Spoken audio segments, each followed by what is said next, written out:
There are some pretty serious tax perks of having an electric car as a company vehicle, and if it's not something that you've discussed with your accountant, then I would certainly advise having a chat about it. The whole P11D process, though, is a little bit weird, and that's what we're going to be talking about in today's video.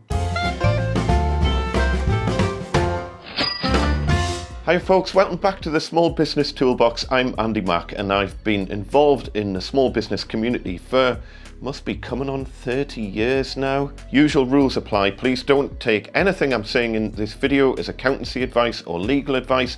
I'm just trying to kind of give you enough general information that you can go to your accountant and have a vague idea of what they're talking about. I really do view this channel as stuff that you should have been taught in school. Anyway, the information I'm going to be telling you about today is mostly aimed at those of you who own limited companies, but it does partially apply to self-employed people as well. So watch the video all the way through and at least hopefully it'll give you enough information that you can go to your accountant and quiz them about how this could work in your personal situation. But generally speaking, if you own a limited company and you want to have a company car for your own personal use, then you could be getting hammered on tax rates of up to 37%. It's not 37% tax, by the way. Well, not really.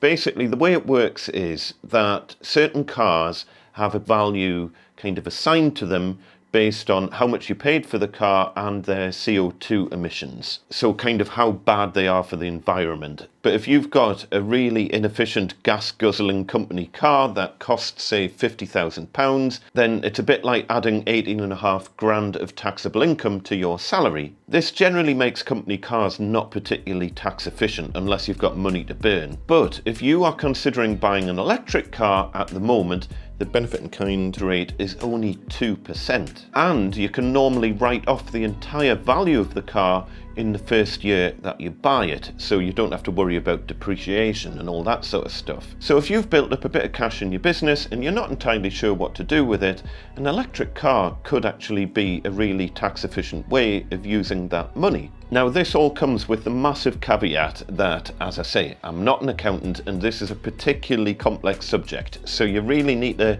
have a chat with your accountant to see how it's all going to work. But we've recently gone through this process and it didn't make a whole lot of sense when we first started looking into it. I really struggled to find any good resources on the internet explaining how the whole P11D process works from beginning to end, so I'm going to explain how it's worked for us.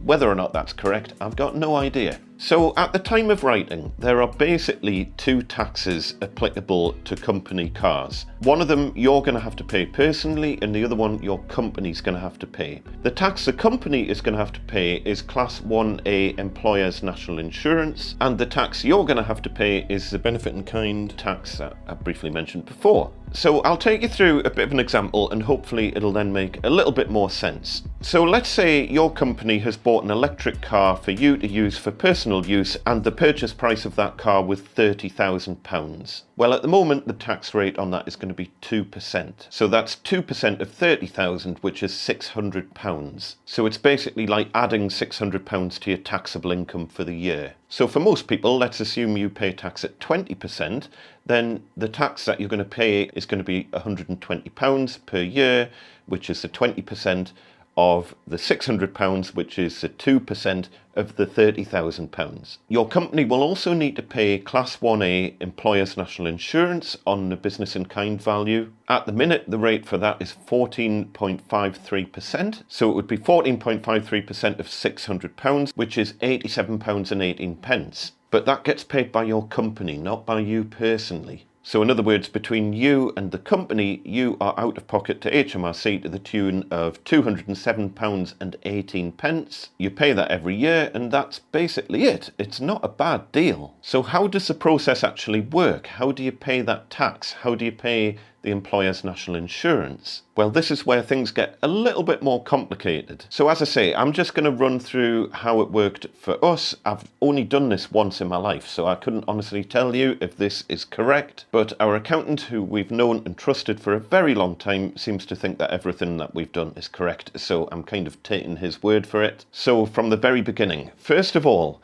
I got in touch with our accountant and our accountant filed the P11D on behalf of the company. And the reason I got our accountant to do that, by the way, is because they look after everything payroll related for our company, and we figured since they really have a good clue of what's going on with everything in the business, it made sense to get them to do that bit. So they submitted the P11D to HMRC, and they had to do that by the deadline of 6th of July. I can't remember exactly when we did it. I think we did it sometime in June, but just keep in the back of your minds the 6th of July deadline, or look up on the HMRC website to check when the deadline is for the tax year that you're dealing with. Once that was done, our accountant sent us a copy of the National Insurance Class 1A payment summary, and that told me that I needed to pay national insurance of £66.84 from the company to HMRC by, I think it was a deadline of the 22nd of July. Now, my accountant seemed to think I would be sent a bill for that, but I never received one. I don't know if HMRC used to send out a bill for the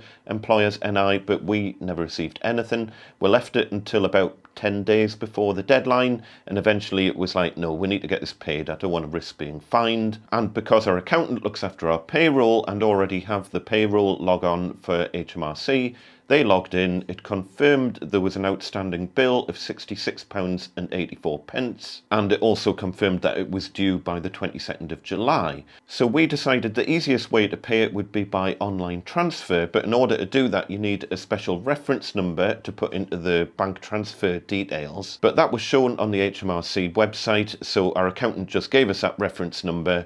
We paid by BACS transfer, put that in as a reference, and everything was done. So that's employer's national insurance for the year, tick in the box. So the only remaining part was to pay the personal tax, and I kind of assumed that would be doing that through self-assessment. But then, completely randomly, a new tax code notice turned up in the post, and basically what has happened is that HMRC, rather than taking extra money off us through self-assessment, what they've done is they've reduced my personal allowance, and then ultimately you end up paying that tax through PAYE when you are paid your normal salary every month from the company. Now, for some reason, the car benefit value on my tax code notice doesn't match the value shown on my P11D. I have no idea why that is, and I can't face spending half a day on hold to HMRC to find out. I also have no idea what this £190 adjustment is for estimated tax owed, but whatever. Basically, my personal allowance has been reduced from £12,570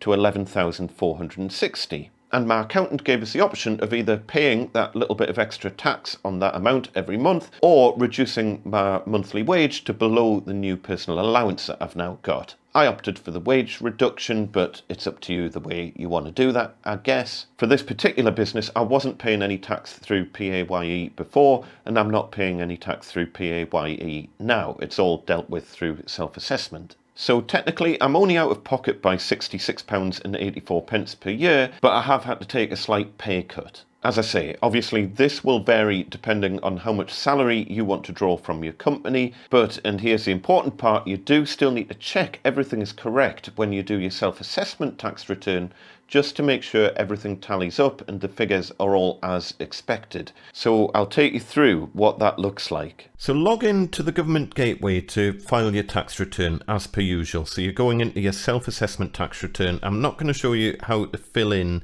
the first part of your tax return because I've done that a million times on this channel, but I will include a link down in the description to a previous one so you can see how to do that. But once you've set up your tax return and you've told it what sections you want in it and all of that, we're going to go down to your employment section here, and we'll just click on the first section, which is change income. So just make sure all the details are correct. It should have automatically brought all your payroll information across, but if it hasn't, you can enter it manually from your P60, but just make sure your employer name and the PAYE reference are correct. Scroll down and make sure that the pay, tax taken off, all that sort of stuff is correct as well. Again, all of that should be as per your P60. Were you a director of the company? We're going to say yes to that. Was it a closed company? We're going to say yes to that. If you're not sure about any of these, do check with your accountant or go into the help section as well. Is this off payroll related IR35 type stuff? We're going to say no. And then we're down to employment benefits and expenses. And down here, you should have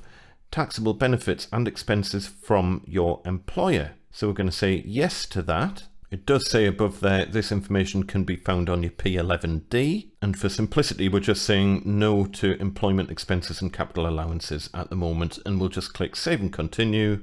And then you should find, if your P11D has already been filed, which I wouldn't suggest doing your tax return until your P11D has been filed. So here is the benefit in kind value from the P11D that's automatically been brought across. Double check that is correct. It should match up to the P11D. Everything else I'm leaving blank for now. Any other information? Nope. And then you would just fire through all of the other sections of the tax return that you might have added, for example, for bank interest and dividends. Save a copy of your final calculation, save a copy of the final tax return, and then just submit it, and that should be you done. With the massive caveat that anything that you put into this, you must double check with your accountant to make sure that it is correct. Don't muck about with this if you don't know what you're doing. I'm just kind of showing you where you put the information in, but it's obviously up to you to make sure that that information is correct. So again, I've got no idea why on the self-assessment portal tax was showing as £460, but on the stuff that I'd got from HMRC it said £461. I didn't want to change anything on the actual HMRC tax return side since that was automatically populated, and in my experience if you start changing the numbers that HMRC have put in automatically, that's the sort of thing that can end up triggering audits, or it could even result in some random £1 tax rebate that you're going to have to sort out later down the line. It's probably just some weird rounding error somewhere down the line. When it came to paying my final self-assessment tax bill, it all balanced out to zero anyway, so everything was good. And really, that's it in a nutshell. Repeat every year for as long as you've got a company car. As I say, do get your accountant to step you through the whole process and make sure you understand how it works. Post down in the comments below if it's worked in a radically different way to the way that I've shown you. But as I say, as far as I'm concerned, everything's kind of balanced out and it's all showing correct on the HMRC self-assessment thing. So I think what I've done is correct, but don't hold me to that. I'm also quite intrigued as to whether or not I could have avoided the tax coding notice change and just kept my tax code at the normal £12,570 tax allowance and then sorted everything through self-assessment at the end of the year. I couldn't be bothered arguing the point with HMRC, but let me know if you think that's a viable route if you've done that with HMRC in the past. I have no idea if you can do that. Anyway, hopefully you found that useful. If you're new to the channel, do hit subscribe. Also remember there's loads of extra stuff over on the Small Business Toolbox website. You can also join as a member and you can get access to loads of downloadable templates and extra information that will hopefully help your business, and it also helps to support this channel as well, because after all the YouTube problems I've had, it's effectively the only money this channel actually makes. Folks, good luck on your small business journey. We shall see you next time. Tatty bye.